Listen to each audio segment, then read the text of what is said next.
Yo! Alright, so back with another breakdown of UFC Las Vegas Breakdown and the Polish Willie. Yes, we are back again. Second week of March Madness in the UFC, and of course we're not as great as 285, but we still have a really good card on our hands. But speaking of 285, if you're new here, I always do a recap of last week's card.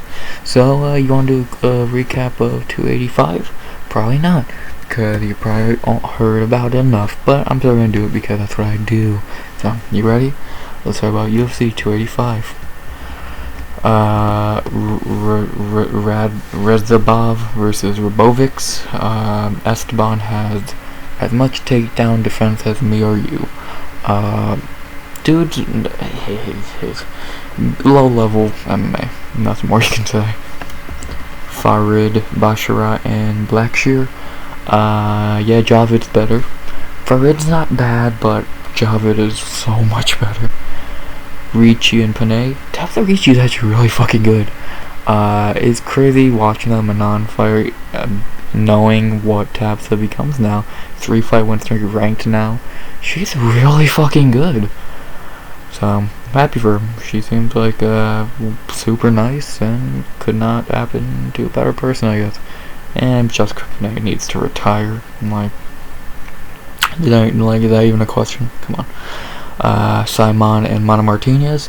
Cameron Simon has a lot of potential. Just stop fucking fouling, dog. Dick kicks, eye pokes. Like, calm the fuck down, John Jones. Like, stop it. You have a lot of potential. You're really good. Just you're fucking almost costing yourself fights by nut shots and eye pokes. You're lucky you're not fighting Aljamain Sterling or Aline Patrick, because you would have lost. Because we know those are little bitches. You're lucky you're fighting real fighters like Mana Martinez. So if you stop fucking fouling, dude, you have a lot of potential. Only 22 years old, 8-0. Just stop fouling. Ian Gary and Kanan Song. I'm not impressed with Ian Gary in the slightest.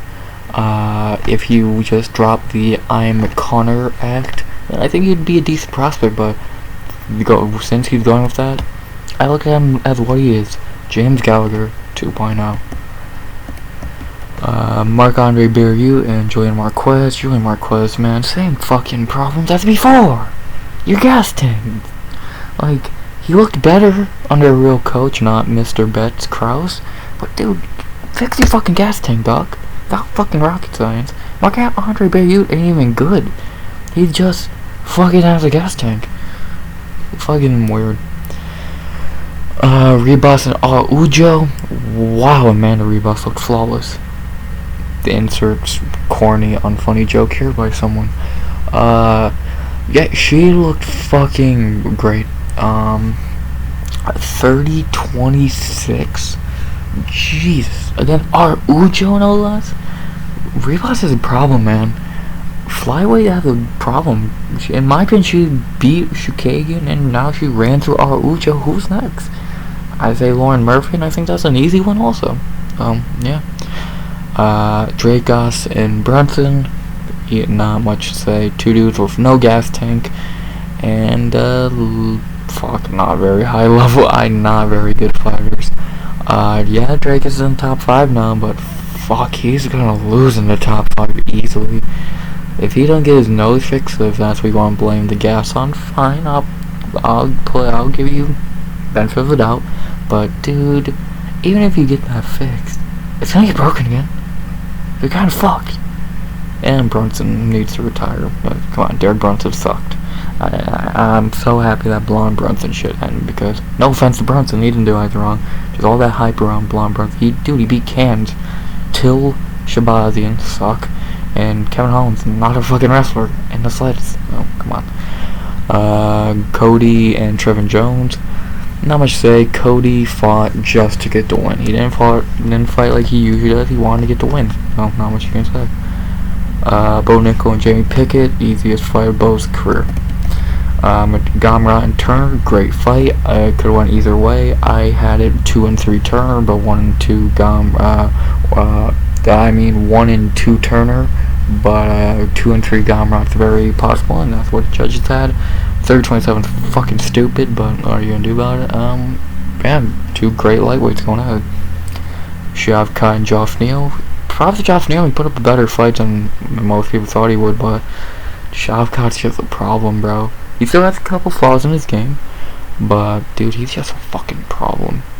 Let him beat up Bilal and then get him in there with Hamza after Hamza wins the bout. Grosso and Shevchenko, she fucking did it. Yeah, not much to say. I'm happy Shevchenko finally lost. God, her being champion was fucking stale. It is nice to see new champions. Grosso gonna lose it immediately to Blanchfield or Shevchenko, yep. But at least get a little bit of happiness. And then Jones and Gane. Fuck, I hate John Jones, but fuck is he talented. And let's be honest, how good is Gane really? Gane fucking sucks.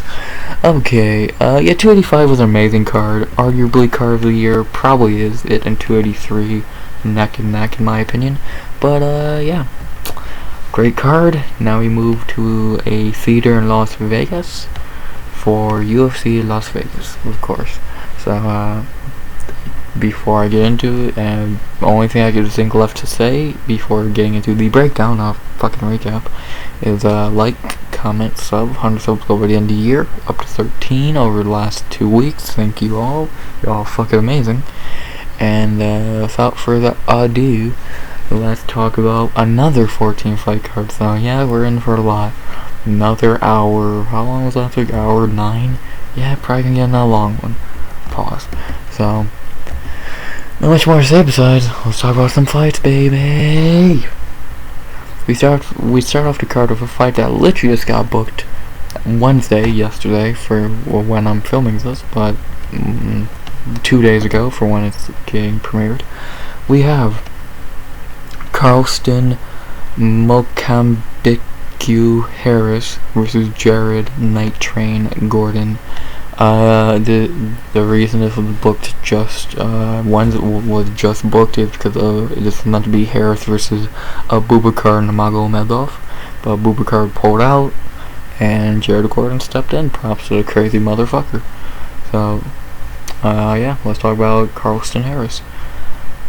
He's back finally since his first fight since fucking Shavkat kicked his head off, Luke Rockhold, Vitor Belfort style. And yeah, he's good. He's a nice, he's good. Not much you really can say bad about Carlston. You know what you're getting with him. In the UFC, he is 2-1.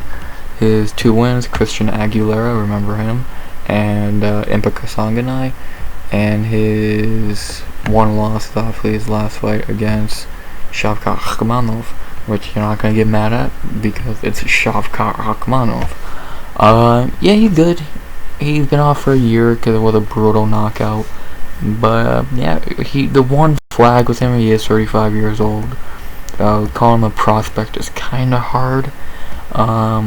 But yeah, he's very good. You don't want to go to the ground with him. He is gonna sub you. His striking is really good. He's overall a really well-rounded fighter. He has 5 KOs and 5 submissions for a reason, and then he has the 7 decisions. He's really good. Hell, they throw him in there with Shavkat. You know, they think something of him. So they don't just throw. Especially this was 3 fights ago for Shavkat, so it's not like it was an early fight. So, and a lot of people picked Carlston Harris in that fight, which is crazy, but that's how good people think he is. He's pretty decent. Not much more you can say about him. You only think 3 fights of him, but in his 3 fights, he beat 2 guys he should beat, and he lost to a guy he should have lost to. He should lose to. Should lost to. Yeah, that's fucking English. And I think he is the one and only Guyana fighter in UFC history. So yeah, at least he got that notch on his belt. To talk about his opponent, Jared Gooden, a short notes replacement I actually do recognize, because this is his return to the UFC, because he went 1-3 in 2020 and 2021, got cut, went on a 5-fight winning streak outside. Well, my bad, 4-1 outside the UFC, and now he's back. In the UFC, he didn't do much. His one win was Nicholas Stoltz. Not an impressive one, to be honest. And his 3 losses: Alan Jouban, Abubakar Nurmagomedov, speak of the devil, and Randy Brown. No, you're not mad at those losses. Abubakar, Randy Brown, really good. Alan Jouban, and then, yeah, you beat Nicholas Stoltz, as you should. Gooden's fine. When I won in his 4 fights, cause I'm pretty sure I watched one. The only one I might have missed was Jouban, but I think I even saw that one. I never saw much of him. And I think, like, what I said for those 4 fights shows, like, he's not very good. Yeah, he's gonna lose to Randy Brown and Abubakar, but he's good enough to beat Nicholas Stoltz. And then outside the UFC, he's good enough to beat fucking these cans he fought. His loss is the only real fighter he fought in Empika Sanganai. And actually losing to Empika Sanganai is kind of an L, bro, come on. Yeah, Gooden's good. Is he probably gonna get cut again within a year or so? Probably. If we're fucking being honest. But good that he gets the second chance. Too bad it's against Carlston Harrison. He's not gonna fucking win. The main odds for the fight, which are not on Tapology, have to go to Best Fight Odds, where the fuck it's called. What's the name? Yeah, Best Fight Odds. Carlston Harris is -300. I could not agree more. He's gonna win. If Gooden was actually had a training camp and not coming in on 3 days notice, then maybe, and I mean a strong maybe, you could make a small case for him, but let's be honest, he's not gonna fucking win.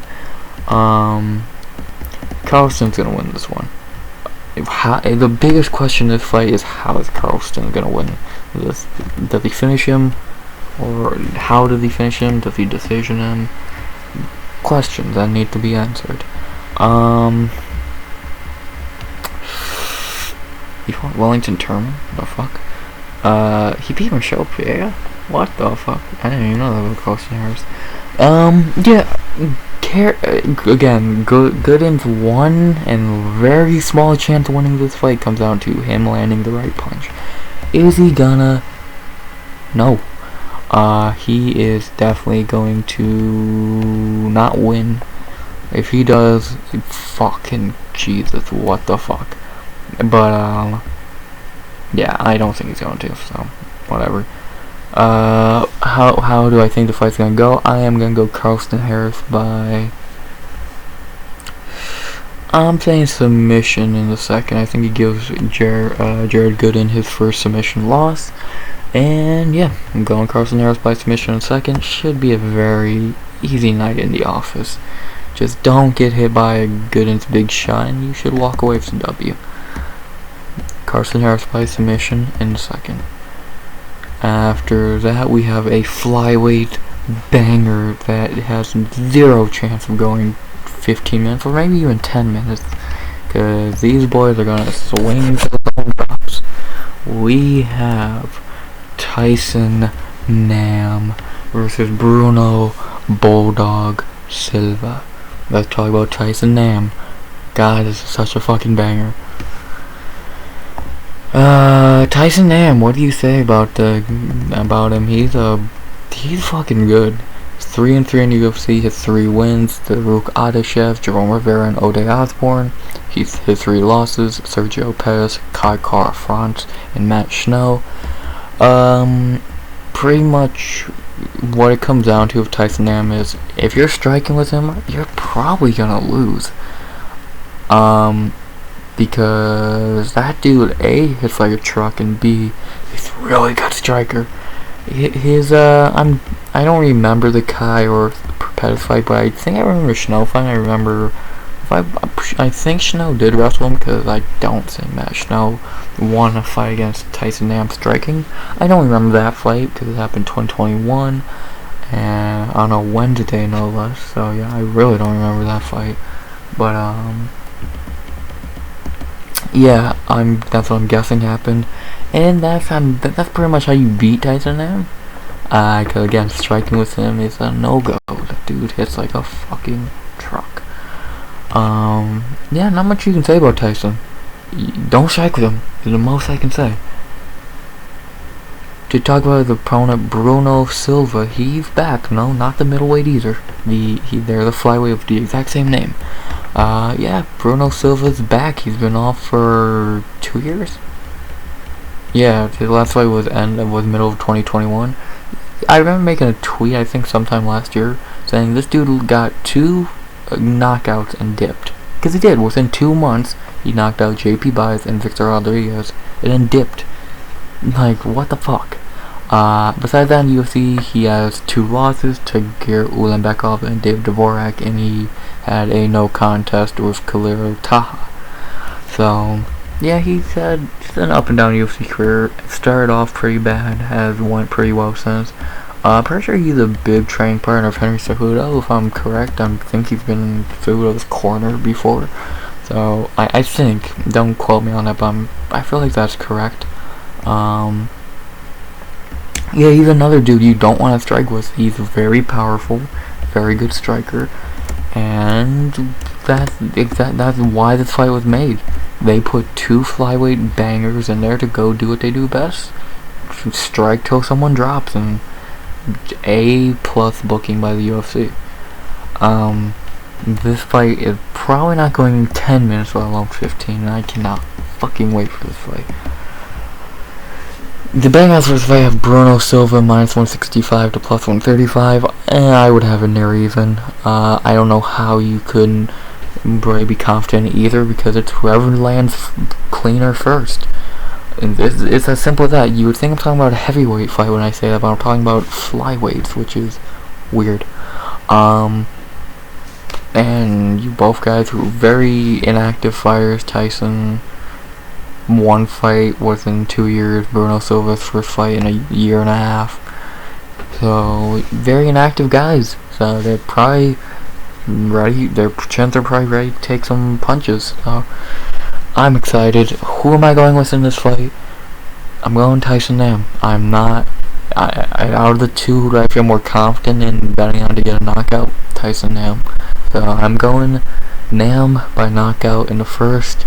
Whoever drops first. Can't wait. Should be a banger. Tyson Nam, man. Let's go. After that, we have the first of many bantamweight fights on this card. I think there's like 4 or fucking 5. And they're all okay fights. This is the worst one by a mile. We have Tony Gravely versus Victor La Mangosta Henry. Let's talk about Tony Gravely. What do you really say about Tony Gravely? I've never saw much of him. In the UFC, it's 4-3, it's 4 wins. Gernaldo Di Freitas, Anthony Burchak, Simon Oliveira, and Johnny Munoz. His 3 losses: Brett Johns, Nate Maness, and Javid Basharat. His wins, none of them that important. His last 2, especially Simon Oliveira, sucks, and Johnny Munoz. That was his most impressive win by a mile, but Johnny Munoz. His 3 losses: Brett Johns, fine. Nate Maness, Javid Basharat, you're not mad at. Now that's a really good fight. He did decent. If you look at Gravely, there's one thing you say about him. He's good. His gas tank's kinda iffy. He gasses a lot. It has lost him fights. The Javid fight, I think it did not complete, because Javid's gonna win that no matter what. But in a way, like, I feel like that did cost him a bit. So that's the only like bad critique you can have about Gravely. Or besides that, you can just say, yeah, he's not very great. He's good enough to beat Anthony Burchak and Simon Oliveira, but he's not beating Javid Basharat or Brett Johns. So he's just an okay fighter. Like, I've never been that I've never been that impressed with him. Nothing more to really say. He's never came off to me as a prospect, and never came off has never seemed to be nothing more than just an okay fighter. To talk about his opponent, Victor Henry, a dude who's shown 2 different fighters in his 2 UFC fights, which he is 1-1, might I add. In his debut, he had a underdog shock win against Ronnie Barcelos, and then in his last fight, in a fight he should have won easily against Raphael Assunção, the dude looked lost. He looked like he came in there with no game plan and was just there because he got told to be there, which I don't get what the fuck happened, but that's what happened. If you watch his 2 fights, you think it's 2 different people pretend to be Victor Henry, which is so fucking weird.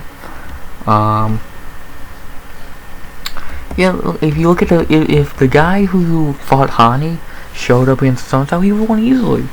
But if the guy who showed up against Assunção fought Hani would have knocked his ass out. So it's fucking weird. Yeah, and you can't even use the excuse that, oh, the moment hit him. The dude's debut was on the fucking featured prelim of a pay-per-view. So what, did you get scared of the fucking Apex? I don't get it. It's so fucking odd, and I don't get it. Nothing more you can really say. It makes no sense. If the guy who showed up against Barcelos is actually a decent fighter, the dude who showed up against the Assunção is a joke. So yeah, English please. I'm not trying to rush through this fight, but I hit the main points. Nothing more you can say. The betting odds for this fight have Victor Henry -145 to +120. I don't agree. I'd have another 115 apiece fight near completely pick 'em. Who do you trust, really? Do you trust Victor Henry after a confusing fight? Or do you trust Gravely, a dude who's not known for the greatest of gas tanks? I don't know. This is the worst bantamweight fight on the card, but it might be one of the hardest to pick. So that being said, I think I'm going with the underdog again here. I'm leaning Tony Gravely in this one. I'm still confused by the last performance by Henry, and I feel like Gravely can do just enough to get the win here if the good Victor Henry shows up. Which, if the good Victor Henry shows up, then I'm very worried. But if Victor Henry from last time shows up, easy one for Gravely. So I'm going Tony Gravely by decision. I'm far from confident, but you know, they should mid-tier bantamweight is mid-tier bantamweight. So yeah, Tony Gravely by decision. After that, the only female fight on the card, and it's actually a decent one. At women's flyweight, we have JJ Aldrich versus Ariane, Queen of Violence, Lipski. Yeah, decent fight. Not much you can say besides let's talk about JJ Aldrich. It's weird how actually really good JJ Aldrich is, which is something you never thought you'd really say, but she's actually really good. Her 7-4 UFC record is a real what term do I want? It really did not tell you the fighter. Like, she's actually really good. Her wins in the UFC, Danielle Taylor, Payana Viana, Lauren Moeller, Courtney Casey, Vanessa Demopoulos, Jillian Robertson. Her losses, Juliana Lima, Macy Barber, Sabina Mazo, and Erin Blanchfield. Yeah, those losses ain't amazing. Lima, I really don't know. Barber and Mazo you should beat, and Blanchfield, which I'll talk about that fight in a minute, not mad at. To talk about like Aldrich's wins, an Aldrich win is just a domination. Look at the Demopoulos fight. I think is a great example. It might be her best performance in UFC because dude, that was a fucking mauling. Like, I want to give a bonus to someone who got a decision win. I think Aldrich should get a bonus for that one, because that was just a flawless fight against another fighter who is actually really good in Vanessa Demopoulos. So it's weird how good JJ Aldrich is. And to talk about the fight everyone has talked about, especially during the Earn and Andrade fight week, she gave Earn Blanchard a fight. She gave Earn Blanchard more of a fight than Andrade did. Like, Blanchfield lost round 1 to Aldrich, and might be the only round Blanchard has lost in her career, in her UFC career so far, which makes no sense. She fights Maya McCann, Earn Blanchfield, she fights Maya McCann and Jessica Andrade, and they don't even win a round, arguably. But JJ Aldrich easily wins a round. It makes Earn really desperate and gets an insane standing guillotine. It's like, wow. It's so weird. It's so fucking weird. Not much you can say about Aldrich. She's really good. Surprise, like, if she's ranked by the end, like, if she fought consistently in decent competition, she could easily be a ranked fighter, I think. You're telling me she couldn't beat Cynthia Calvillo, Jennifer Maia, how you gonna say, or Ujo or Lauren Murphy? You're telling me she wouldn't or couldn't beat them? I think you were pushing it. To talk about her opponent, Ariane Lipski. Jesus Christ, her nickname does not match the fighter in the slightest. The Queen of Violence. Nah, sorry girl. For one submission, you don't get that nickname. Wow, I didn't know she was this bad. She is 3-5 in the UFC. Fucking Christ. Her 3 wins. Don't even know who that fucking is in her first win. Luana Carolina, which I'll talk about that fight in a minute, and Mandy Bohm. Her 5 losses: Joanne Wood, Maya McCann, Antonia Shevchenko, Montana De La Rosa, and Pashula Cachoeira. To talk about those losses, are you mad at losing to Joanne Wood in your debut? No. Maya McCann, not a great person to lose to. Antonia Shevchenko, getting dominated no less, and getting finished. That's a terrible look. Getting dominated by Montana De La Rosa, terrible look. Getting KO'd by Cachoeira, not an amazing look. And only beating pretty much joke fighters. Like, let's be honest. Who the fuck is Isabella Del Padula? Luana Carolina, who fucking sucks. And I'll talk about that knee bar in a second. And Mandy Bohm, who sucks. Like, come on. And to talk about her only win anyone knows, Luana Carolina. Yeah, this is her highlight of her career. Amazing submission. Probably, I don't remember 2020 submissions, all that. Probably submission of the year. But come on. A, Luana Carolina. B, this is your only career highlight. And if this is what gets you your nickname, come on. Because outside of that fight, where did this Queen of Violence come from? Because I've not seen it. Especially in her last 4 fights. Shevchenko and De La Rosa just threw her to the ground. Yeah, she destroyed Mandy Bohm, as you should. And the Queen of Violence got made to look like a fucking bitch against Cachoeira. So it's like, Queen of Violence? There's a lot of very mean things I could say. All I'll say is she's fucking trash. The betting odds for this fight have JJ Aldrich minus 240 to plus 200. Fuck, I'll move that up to minus 500. Aldrich is so much fucking better, it's sickening. If she loses this fight, then fine, I'm the dumbest fucking predictor on earth. But Aldrich should win this fight so easily, it's not even funny.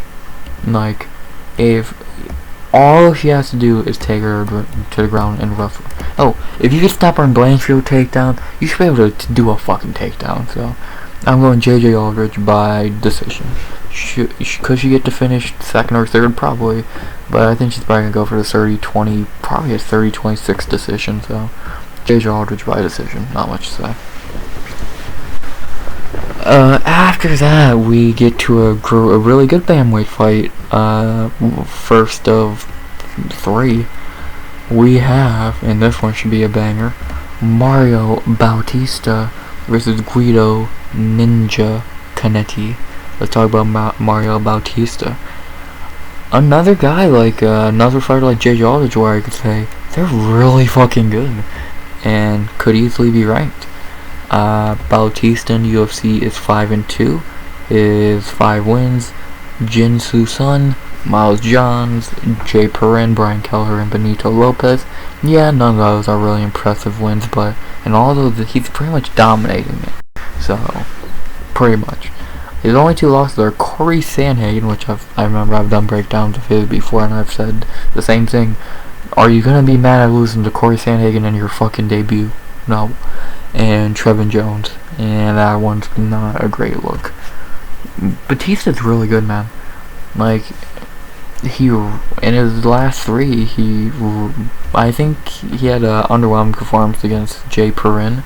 He ripped through Brian Kelleher, as you should, and he ripped through fucking Benito Lopez, as you should. So, like, he's doing what he has to do. He's getting these layup wins. Now he gets a little bit of a step up. Not really. I pretty much put Guido on the same level as the guys he's already beat.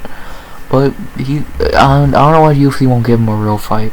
Like, dude, this guy could easily be fine for a ranking. I don't know why the fuck you don't give him a ranking fight already. Like, the dude's way past beating guys like Guido Cannetti, fucking Benito Lopez, and Brian Kelleher. To talk about Guido Cannetti real quick, what is there to say?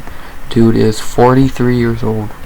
On a 2-fight winning streak against Cannes, so come on, Chris Mutino and Randy Costa. And let's be honest, he's not very good. Like, he is, 4-5 in UFC. None of his wins are actual talent. And then his losses are all against decent guys. Kung Ho Kang, Marlon Vera, Donna Bagral, Mana Martinez. So, let's be honest, Guido's very powerful. While giving that, his last 2 fights show that. But besides that, dude, he's 40 and he should not really be fighting a guy like Mario Bautista, let alone fighting. So, what do you want me to say about this fight? The betting ought to say it for me. Mario Bautista is minus 900, which is fucking insane. But am I gonna disagree? Not really. Would I have him that big of a favor? No. Probably move down to about 500, same as I would have J.J. Aldrich. They should win. Or Mario Bautista should win. So, yeah, not really much you can really say here. I am going Bautista, of course. I'm not a fucking idiot. And how do I think he's gonna get the win here? I'm going Mario Bautista by submission in the second. I think Guido's gonna try to get the knockout early, not get it. 43 years old, he's gonna gas and get submitted. So Mario Bautista by submission in the second. Maybe lock for the night. I don't know who my lock for the night is, to be honest. I'll figure that out tomorrow. I'll make a tweet about it. Wink wink. But yeah, Bautista submission in a second. A lot of fights, and after that, after Bautista, we move into a middleweight bout with an interesting debut. We have Sedriques the Reaper Dumas versus Josh the Big Yins Fremd. This was meant to be Dumas versus Abu Azaitar, but Abu pulled out. Fremd stepped in about a week ago, so yeah. Let's talk about Sedriques Dumas. Sedriques is coming off the Contender Series in a very impressive showing against a fellow undefeated fighter. A 47-second standing guillotine looked great. Yeah, I think he's an interesting add to the 185. 4 knockouts, 2 submissions, and 1 decision. He's a very well-rounded fighter for only being 8 fights in his career and 27 years old. So I think he's an interesting add. not gonna say anything about. I'm not gonna bring up the person because if you don't know, you really don't want to know, and if you do know, you already know what I'm gonna say. So, the fighter and the prospect is interesting. I'm very interested to see how Dumas does. To talk about the opponent very quickly, Josh Fremd. Yeah, the dude falls into the category I've made of you're only here because we signed you on short notice. Dude's a joke and is going to get cut after this loss. Not much to say. With that being said, the betting odds have Cedric Dumas -140. I would disagree. He should be -200. He should win this one pretty easily. Josh from the fucking joke, and yeah, Dumas actually looks pretty good. So I'm going Cedric Dumas by knockout in the first. Yeah, I think this should be a layup. As easy as a Vitor would have been. So, Dumas knockout in the first. How is he such a small favorite? -200 or more. So, yeah, not much to say. After that, we got the Battle of the Old Heads to be the prelim co-main. We have Raphael Assunção versus Dangerous Davey. Great. Man, I've just noticed I ran through like 2 fights in a couple minutes. I'm not rushing, I swear. But, do you really want me to talk about Josh Fremd or Guido Cannetti? No. But enough of those fucking little cans. We actually have some decent veterans fighting in this one. So, let's talk about them. First, Assunção. We all know Assunção by now. Dude's been fighting forever, 40 years old now. Coming off a shocking win after going on a 4-fight skid. Going out like in the UFC, he is 12-6. Like, he's fought a who's who of people. Like, just a couple of his wins. TJ Dillashaw, Pedro Munoz, Aljamain Sterling, Marlon Moraes, Rob Font. And if you look at his losses, you really can't get mad at really any of them. TJ Dillashaw in a rematch. Marlon Moraes in a rematch. Cody Garbrandt, Corey Sandhagen, Ricky Simone. Not really any losses you're getting too mad at. Maybe Cody, because Cody. But besides that, Simone, Sandhagen, TJ, you're not really mad at. And when he beat guys like TJ, Sterling, Munoz, he's actually pretty good. He's about 10 years younger. So, yeah, like, when he was younger, he's actually a decent fighter, but at 40 now, should he probably be retired? Yeah. But, he's still kicking, man. He wants to keep fighting, and he's here. And something I forgot to say, this was not the original fight booked. This was meant to be Assunção versus Kyler Phillips, but Grant is a crazy motherfucker and stepped in. Could you imagine what Phillips would have done to Assunção? Jesus. But, yeah. Not much more you can say about Assunção. Let's talk about Dangerous Davey. A fellow veteran, only 3 years younger than Assunção. And what can you say about him? In the UFC, he is 5-5. Wow, he's only had 10 fights. His wins, Marlon Vera, Martin Day, Johnson Martinez, Luis Smoka. Okay wins. Vera's obviously has aged amazing, but, you know. The other one, Martinez also. His losses, Marlon Vera in a rematch, and Adrian Yanez are 2 big ones. And even those fights, he showed heart. He took a beat down and showed heart. Especially the Cheeto fight. If you've seen the pictures of him after that fight, he looks like he fought fucking Jason Voorhees. He's tough as fuck. Tough as fucking nails. His left is very powerful. He's good. Yeah, he is 37, so he's not as good as he was, but he still can hang.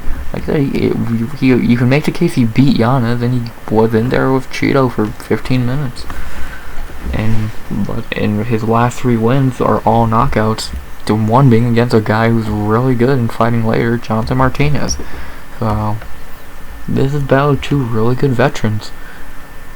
Well, one really good veteran, a dude who needs to retire. So yeah. The betting odds for this fight have Davey Grant minus 165 to plus 135. I would probably agree. The only thing I worry about for if you're Davey Grant's takedowns, because you're going to win on the feet. If this is on the feet, Davey Grant is going to win. If this hits the ground, you actually do have a little bit to be worried of.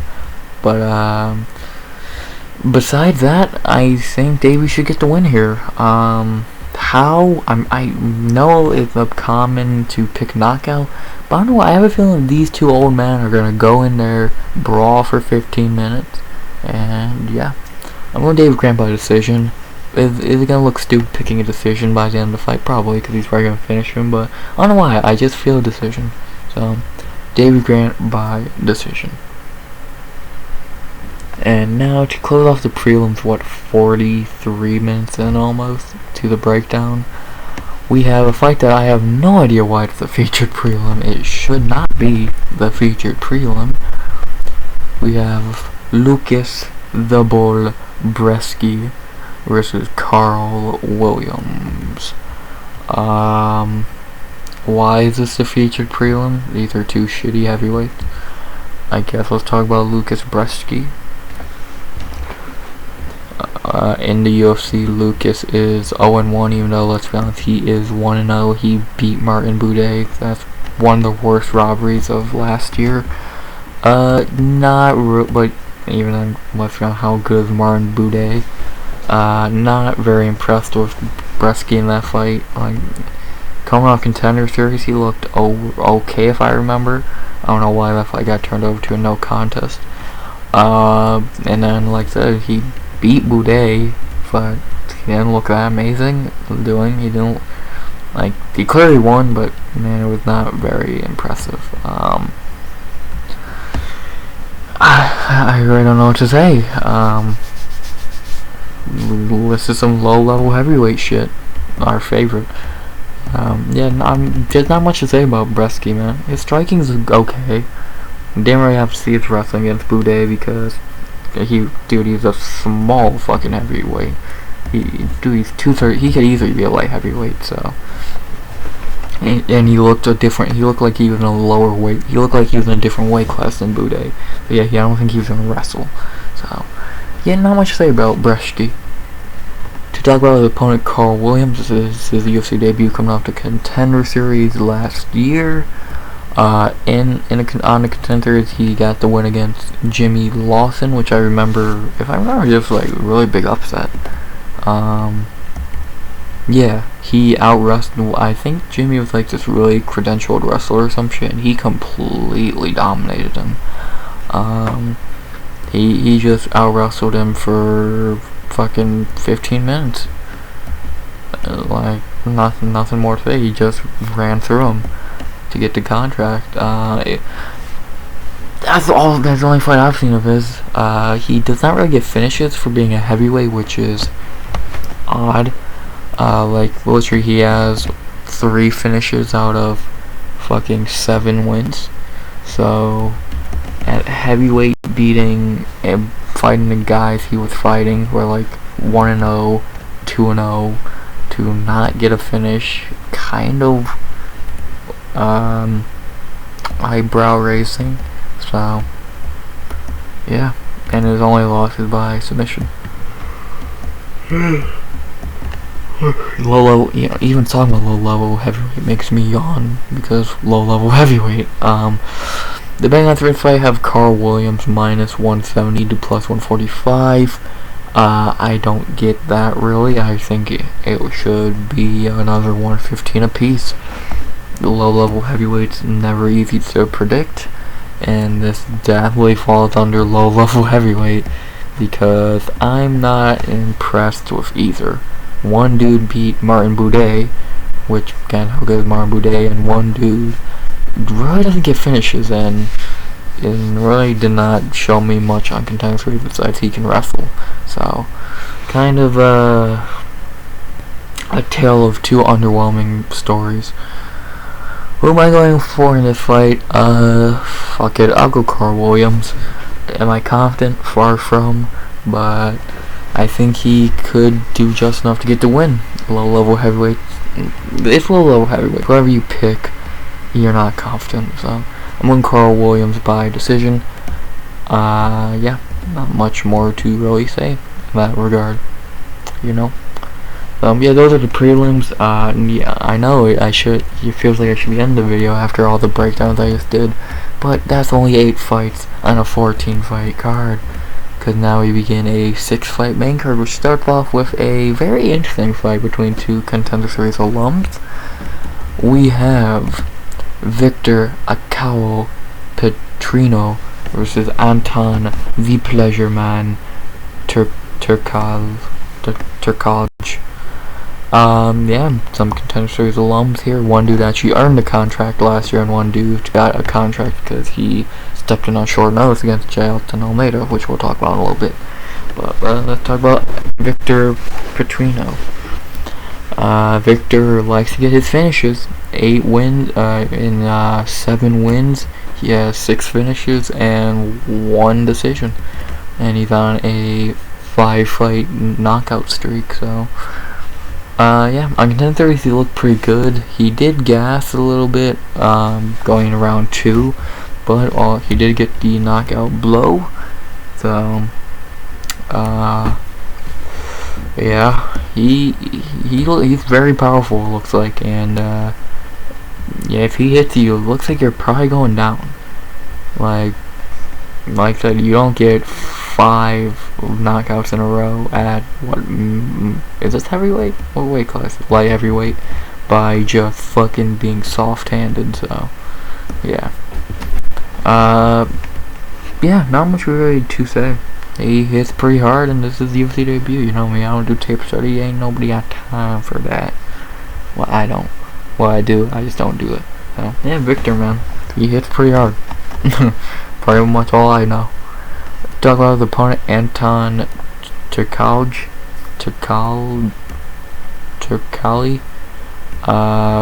Yeah, he not really impressed me much.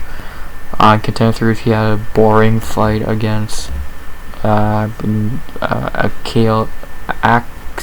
dos Santos that Dana was not thrilled with and did not give him a contract. And then, not long after, he stepped in on short notice to fight Jailton Almeida, and of course ran through. He's back now at his normal weight class and fighting not Jailton Almeida, and now this is a make or break fight. If you lose this after not even getting the contract originally and losing against Jailton, what happens? I don't know, I'm trying to think what to say about Anton. Like, he's not bad. He can wrestle pretty well. His striking is okay. Like, I've not seen anything much to impress me. The only thing I know about him is his nickname is fucking amazing.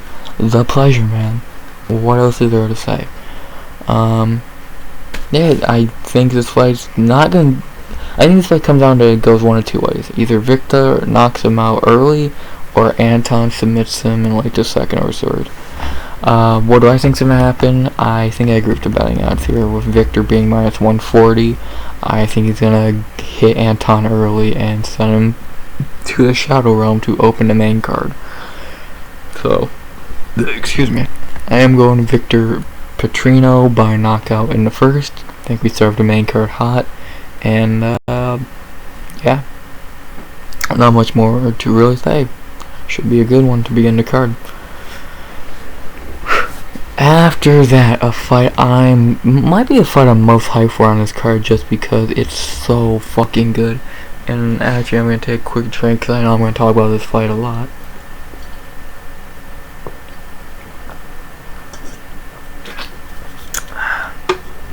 Stay hydrated.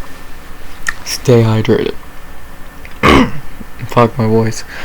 Yeah, the fight I'm talking about that I'm so hyped for is Said Nurmagomedov versus Jonathan Dragon Martinez. Let's talk about this banger. We're talking about Said Nurmagomedov. Said's pretty good. He ain't Umar, but that's kind of a high standard.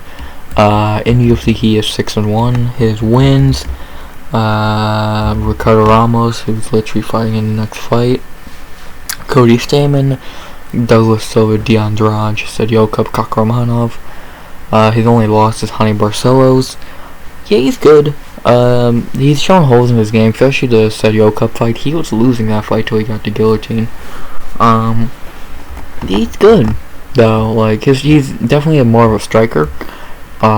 He's really good with the kicks, which is rare to see with the Nurmagomedovs. Yeah, he's definitely a striker of the bantamweight between him and Umar at least. You know, Umar can fucking strike, so I don't know, maybe not. Yeah, overall, Saeed is good, but if you ask me who's more likely to go up in the rankings and win the belt between him and Umar, it's easily Umar. Unless Saeed fixes the big problems in his game, which I don't think is going to happen, especially quickly, because he fights very consistently. I don't think he's gonna fix his holes and gonna be able to fix the holes. But maybe he can just keep winning without doing that. We'll see. This fight will definitely answer that question, because I think it is a very tough fight, a lot tougher than the betting odds make it look, which I'll talk about in a little bit. But yeah, overall, Saeed good. Nice 4-fight win streak against. At least his last 3 wins are against decent competition, but. Now it's time to see how he does against a guy who I think could easily be a ranked guy, and that is Jonathan Martinez. I said it on Twitter and I'll say it here. When this dude's on, like, on his game, in his flow, he could easily be a ranked guy. He's really fucking good, and I'm so happy he's getting a real challenge now. In the UFC, he is 8-3. His notable wins: Frankie Sands, Thomas Almeida, Cub Swanson. His losses: Andre Soccermom, Andre Ewell, and Davey Grant. Man, his last 4 fights, he's just had flawless performance against flawless performances. I can remember. He took the O from David.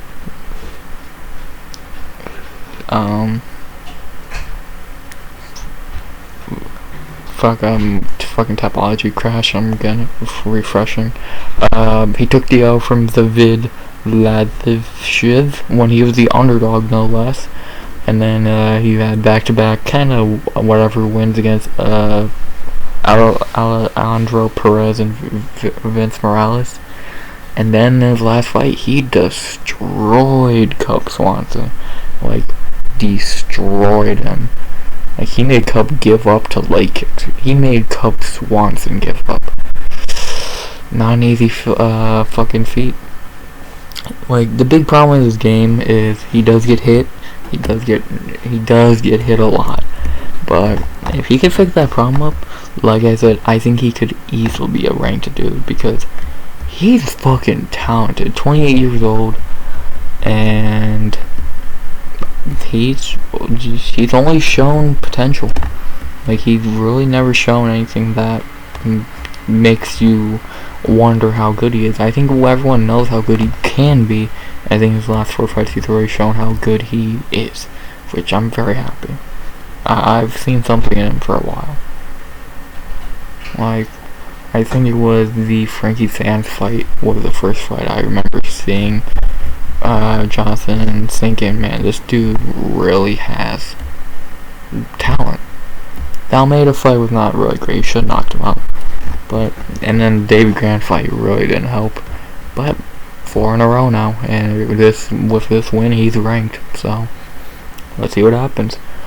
The betting odds for this fight have Saeed minus 195 to plus 160. I think that's fucking insane.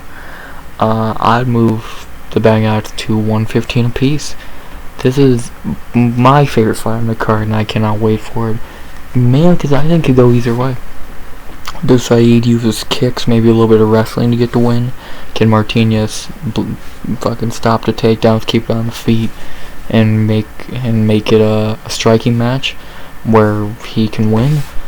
It's such a good fight. I'm so excited for this fight, and if you're not, dude, I said this on Twitter at the end of the week. If you know, you know. If you don't know, circle this fight on the card, because this is a banger, and I can't wait. It just shows the talent of 135 that one of these two are not even ranked and the other is just barely ranked. So I can't wait. And who am I going for in this fight? I think I'm leaning Jonathan Martinez. I think he's gonna shock a lot of people and upset Saeed. So I'm going Jonathan Martinez by decision. Get that ranking, boy. Can't wait. I'm very happy for Johnson. Very, very happy. My boy, get that W. After that, I'm not gonna talk much about this fight because it's like a fucking layup. We have Ricardo Carlston Ramos versus Austin Lights Out Lingo. We'll talk about Ricardo Ramos. In the UFC, Ricardo is 7-3. His notable wins are Arben Zahabi, Kung Ho Kang, Johnny Newson, Bill Algeo, and Danny Chavez. His losses: Saeed, Laurel Murphy, and the Bear Tuhugov. You can't get mad at those 3 losses. And those wins ain't much to write home about, but that last win against Danny Chavez, that fucking elbow, Jesus Christ, he left that man stiff, literally. Like, he turned him into a fucking mannequin challenge. So, like, I'm wow, not much more you can say besides wow. He's good, and he has, his 2 knockouts in UFC, I think, are both the 2 of the few spinning elbows in UFC history, so dude likes his elbows. Yeah, he's really good. Really not much more you can say about him. He's really good. He's a human highlight reel most of the time, and 27 years old, coming off a huge highlight knockout. Let's see how he does. Talk about his opponent, Austin Lingo. Been off for a while. I think this is his first fight since 2021, I believe. Yes, end of 2021. In UFC, he is 2-1. His 2 wins: Jacob Kilburn and Luis Saldana. His 1 loss is Yusuf Salah. Those 2 wins, not really anything I'm too impressed by. Jacob Kilburn, do people even know who that is? And Luis Saldana, kind of a prospect flop. And then you lost to Yusuf Salah. Come on, dude. You lost to Yusuf Salah. Come on. Yeah, I don't know what to really say about Lingo. His striking's and his wrestling is his strong suit, but like, I don't know. I don't think much of Lingo. I've not seen him fight in forever, and even when I did see him fight, I would rather forget. Like, the thing I know most about him is I remember him being the first fight of 2021 with Jacob Kilburn. So, like, that's the most recognizable thing about him, is literally a fucking decision win to open in 2021. To let that sink in. So yeah, not much positive or really anything to say about Austin Lingo. The betting odds for this fight have Ricardo Ramos minus 300 to plus 230. Yes, I would agree. Ramos should get the win here. I think there should be an easy 90 office for him, and now the question is, how does he win? I'm feeling another highlight reel, man. I'm feeling a highlight. Ricardo Ramos knockout in the first. He's gonna do it again. Have another crazy highlight. Let's go. I have a good feeling in the boy Ricardo. I have a good feeling about it. Like, I think he could pull another crazy highlight out of his ass. So Ricardo, I think he's gonna be riding high after that Chavez fight and do what he does. Ricardo Ramos by knockout in the first. Let's go. After that, now we get to the big 3 of the card, and we start with a fight that I already broke down 2 weeks ago, and I'm not really going to waste much time breaking down again. If you want to hear me break this fight down, you can go to my video from 3 weeks ago. So, because that fight I'm talking about is Nikita the Minor Krylov versus Ryan Superman Spam. Yes, this was a main event that's meant to happen 2 weeks ago. Krylov got sick. Fight don't happen. Fight book now. Not gonna waste my time on this. Like I said, you wanna go hear a better breakdown 2 weeks ago, but all I'm gonna say is either Spam knocks him out early or Krylov subs him or decisions him later. Which do I think's gonna happen? I'm still not confident, really, at all. But I'm still leaning Nikita Krylov to weather the storm and let Spam gas himself out and get to submission in the second. So I'm going Krylov with submission in the second, just like before. It would feel weird not going for the same thing. So Krylov submission in the second.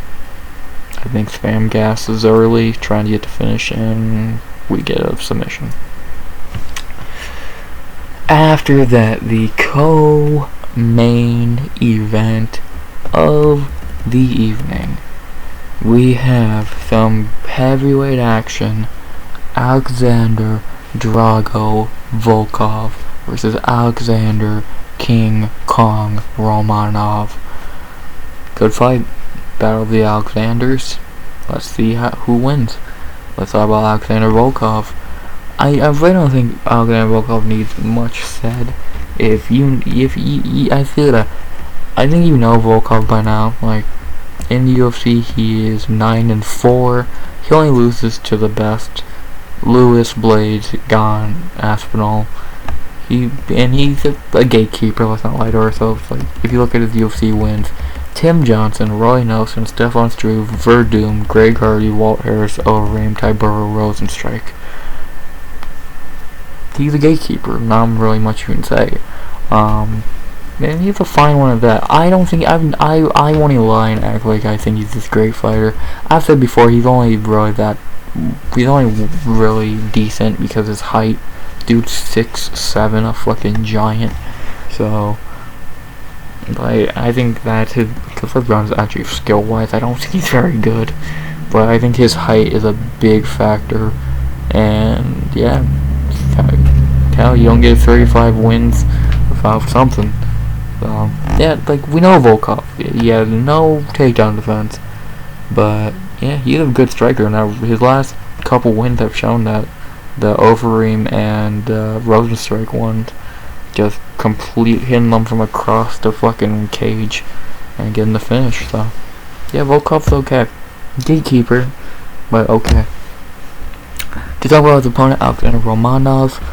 Alright, Alex is 5-1 in the UFC. His 5 wins ain't very much to write home about.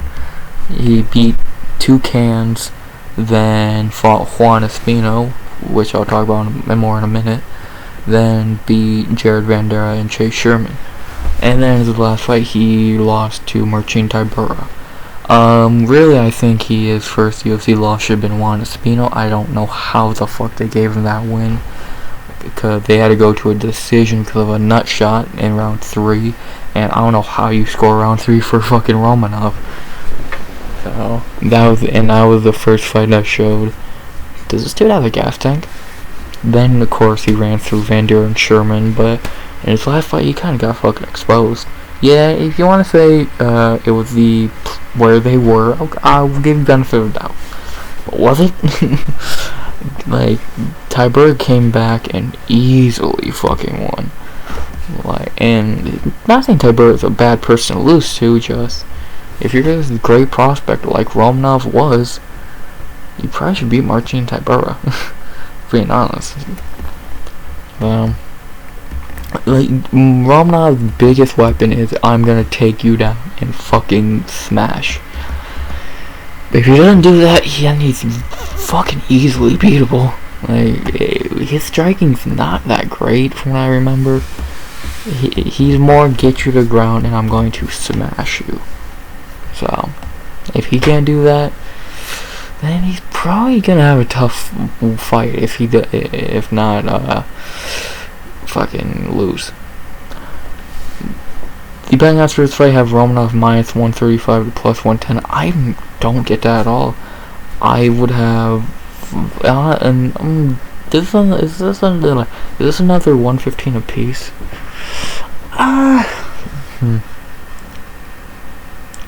Nah, I think Volkov should be a favorite. We've seen way more, and I think you can trust him a lot more. I would have Volkov like minus 140. This fight comes down to, I'm gonna say the same thing as every other predictor. The fight comes down to either Romanov gets it to the ground or Volkov keeps on the feet. Whatever happens, we know who's winning. What do I think's gonna happen? I don't love picking Volkov, and this is the first time I ever have, actually, which is funny. But I think he's gonna stop the takedowns, at least maybe not in the first. By the second, Romanov's gassing. I think he's gonna start landing those shots like he did on Rose and striking over him. I think he's gonna finish him. I'm going Alexander Volkov by knockout in the second. I think he's gonna hit him. I think he's gonna survive Romanov's best, let him gas himself. I think he's gonna finish him in the second or third. Am I confident? Somewhat. Is the pick gonna look stupid by the end of the night? Probably. But fuck it. Who cares? Let's have fun. Alexander Volkov by knockout in the second. And like I said, do I like picking Volkov? Not at all. I have not done it ever for a reason. But I just have a weird feeling about Romanov. Very weird feeling. So, Alexander Volkov by knockout in the second. And now, to finally end this recording, which I've, over an hour. And again, I want to say, I hope I didn't seem like I'm rushing through this. It does, even recording, it feels like I am a little bit, which I hate. But there's not a lot to say. Not a lot I can really drag on about, and I really don't want to drag on about. So, if you I'm sorry if you feel a little bit gypped of a breakdown, but yeah, no, whatever. Always next week, or yeah. But enough about that. Let's talk about this main event, which actually I'm not going to talk much about. Shockingly, I'm just gonna be honest. We have Petr No Mercy Jan versus the Machine Merab Gvarlishvili. I'm gonna keep this pretty simple. Petr stops the takedowns, he wins. That's what he's gonna do. Like, I don't really think it's fucking rocket science, man. I really don't think it's rocket science. Merab is not gonna strike with Petr, cannot strike with Petr. If he tries, he's gonna get made to look like a fucking joke. And I think Petr's gonna stop the takedown. Will Petr fucking stop? Will Petr start fighting till before round 3? Hopefully, but if not, even if he does lose the first round or so, we all know Petr gets better throughout a fight, and I think he's gonna get better throughout the fight, and win a decision. And the betting I have to agree, Petr minus 245. I'd move that up to 400 and up. Just stop the takedowns, you're gonna win. Like, what? How? Let's be honest. I've been saying for a while, how good is Merab actually, man? Like, all he does is fucking hug you. Like, dude can't fucking strike. When he has, he's been... The one time he fucking tried to strike, Marlon Moraes almost KO'd him. Marlon Moraes. In 2021. And if you look at his wins, are they really anything interesting? He lost to Frankie Sands, come on. He lost to Ricky Simone. Yeah, he beat Tyron Ware and Brad Katona. Who? He beat Casey Kenny, garbage, thank God that clown doesn't fight anymore. Gustavo Lopez, who? John Dodson, a flyweight. Cody Stamen, who, as you should, what bantamweight hasn't. Marlon Moraes by a hair. And he hugged Jose Aldo for 15 minutes. You can barely call that that was not even a fight, that was a hug. Like, I don't think much of Merab. If he wins this and makes me look stupid, fine. But it's just not. Petr is still one of, if not, you could still make a case he is the best bantamweight in the world. He beat Sterling, at least the first time. The second one was close, and you want to give Sterling that one, fine. But let's be honest, is Sterling actually the better fighter? No. And then, yeah, he lost to O'Malley. in a fucking close fight, but if people look at that as a bad loss, you're a fucking idiot. O'Malley is actually really fucking good. So is Petr. Hell, if you made the case those are the 2 best bantamweights in the world, I wouldn't fucking debate you, and if anyone did, they're fucking stupid. So, like, if anyone would be like, oh no dude, you're fucking insane. No. So, that's my one flaw I have with bantamweight that I hate. It's such a great division, so much talent. Just top division's a fucking clown show. You got Sterling, Marab, the boring bros. Petr and fucking Guido don't start fighting until the fucking halfway through. O'Malley and Corey are great. Fucking, like, I think 135. I think the real talent at 135 is gonna clean out guys like Aljo, Marab, Rob Font, like guys who are not actually that good. So, and I think we start here. Petr's gonna beat Marab pretty easily, and yeah, stop the takedowns. Petr on by decision. I've seen people say he could finish him. I don't see it. And I'll shit on Marab a lot, but dude's tough. You're not gonna finish him easily. So maybe Petr does, but I don't count on it. So yeah, I don't look at Petr. I think Petr's gonna want to toy with him and get the embarrassing decision win. So yeah, I think he wants to get a decision win back after a couple fights. So yeah, Petr's first non fucking 5-round title fight in a while. So he gets the W. And that, I didn't even rush through that fight. That's just how I would break down that fight. So to go over my picks one more time: Carlston Harris, submission in the second. Tyson Nam, knockout in the first. Tony Gravely by decision. JJ Aldrich by decision. Mario Bautista by submission in the second. Sedriques Dumas by knockout in the first. Davey Grant by decision. Carl Williams by decision. Victor Petrino by knockout in the first. Johnson Martinez by decision. Ricardo Ramos by knockout in the first. Nikita Krylov by submission in the second. Alexander Volkov by knockout in the second. And Petr Yan by decision. Pretty good card. Like, the only bad fight on the card, Carl Williams and Brzeski.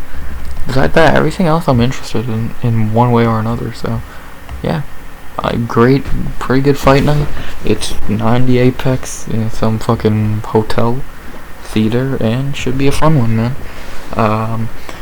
Yeah, I'm not happy with this recording, with this video. I hope everyone else enjoyed it, cause I feel like it's one of my weaker recordings. I don't know, I just didn't have much to say. I wish I had more to say, but, you know, next week, UFC 286, which I'm gonna have a lot to say, especially for a certain king. Wink wink. Yeah, that breakdown will be same time, 1 PM EST, premiere. Yeah, I'm very excited for that card. Outside the shitty main event, could care less about who wins. Hamza's gonna beat the winner. Talk about that more next week. And, yeah, again, I'm sorry. I feel like this is a weaker recording video, whatever, than most. And I don't even think my video is that good anyway, but I think this is a bad one. But whatever. I'm sorry. You don't come here for high quality content, clearly. Yeah, I'll try and do better next week. I promise. Not like jokes aside. I will try and make. I want to make good videos that I can be proud of, and that people can enjoy. So I hope you did enjoy this anyway. And timestamps down below as always. But if you're this deep in the video, you already know that. And yeah, hope you enjoyed. Like, comment, sub. And as always, RX